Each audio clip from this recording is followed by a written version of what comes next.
ଆମର ଭାତ ଖିଆ ଆରମ୍ଭ ହେଇଗଲା। ଆମର 11:30 ବେଳକୁ ଭାତ ଖିଆ ଷ୍ଟାର୍ଟ କରିଦେଉଛେ। ନେଲେ ଟିକେ ଭୋକ ଲାଗୁଛି। 12ଟା ବେଳକୁ ଭାତ ଖାଇଲା ବେଳକୁ ଆଉ ସନ୍ଧ୍ୟାରେ ଭୋକ ଲାଗୁଛି। ସେଥିପାଇଁ ଆମେ 11ଟା ବେଳକୁ ଖାଇଦେଉଛେ। 11:30 ଆଜି ହେଇଗଲା।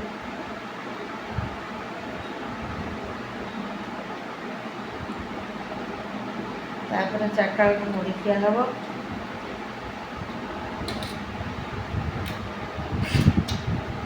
ଦେଇ ତ ରାତିରେ ଭୋକ ଲାଗୁନି ଆଉ ଗୋଟେ ରୁଟି ଖାଇକି ଶୋଇଯାଉଛେ।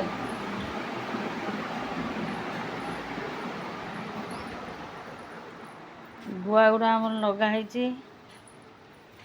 ଫୁଲ ଗଛର ଫୁଲ ଧରିଗଲାଣି ଆମର। ଆପଣମାନଙ୍କର କାହାର ଫୁଲ ଧରିଲାଣି କହିବେ ମଣ୍ଡା ଫୁଲ। ଆମର ସବୁ ମଣ୍ଡା ଫୁଲ ଧରିଗଲାଣି।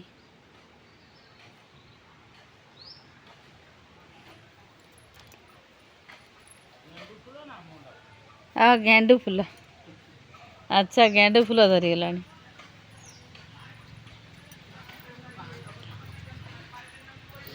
ଗେଣ୍ଡୁ ଫୁଲ ଧରିଗଲାଣି ସବୁଆଡ଼େ। ଅପରାଜିତା, ଗେଣ୍ଡୁ ଫୁଲ, ଅପରାଜିତା ଫୁଲ, ରାଧାସୁଆଗୀ ଗେଣ୍ଡୁ, ଏଇଗୁଡ଼ା ହେଉଛି ରାଧାସୁଆଗୀ। ଏଠି ଅପରାଜିତା, ଏଠି ତୁଳସୀ ଗଛ,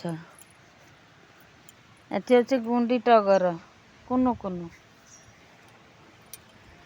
ଏତିକି ଗୁଆ ଶୁଖା ହେଇଛି। 200 ଖଣ୍ଡେ ଗୁଆ ଆମର ଇଏ କରାହେଇଛି, ଚାରା ବସା ହେଇଛି। ସବୁ ଗୁଆ ଗଛ ଲାଗିଛି କେତେ ଦେଖନ୍ତୁ। ଗୁଆ ଗଛ, ଏଇଟା ମଝିର ଗେଟ୍। ଏଇପଟେ ଏମିତି ରାସ୍ତା, ଏଇପଟେ ଏମିତି ରାସ୍ତା, ଏମିତି ରାସ୍ତା, ଏମିତି ଏମିତି ଏମିତି ପୁରା ଘର। ଘର ଏଇଟା ଏଣ୍ଟ୍ରି।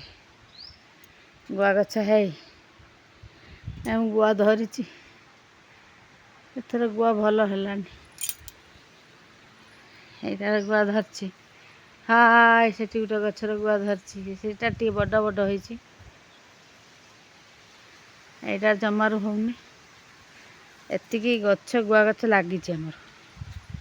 ଦେଖୁଛନ୍ତି କେତେ ଗୁଡ଼ା ଗୁଆ ଗଛ ଲାଗିଛି। ପୁରା ଘର ଚାରିପଟେ ଲାଗିଛି। ଆହୁରି ଲଗାହେବ। ଆରପଟ ବାଡ଼ିରେ ଆମ ବାଉଣ୍ଡ୍ରି ଯେଉଁ ହେଇଛି, ସେ ବାଉଣ୍ଡ୍ରି ଆରପଟରେ ବି ଲଗାହେବ। ଦେଖିଲେ? ଓକେ।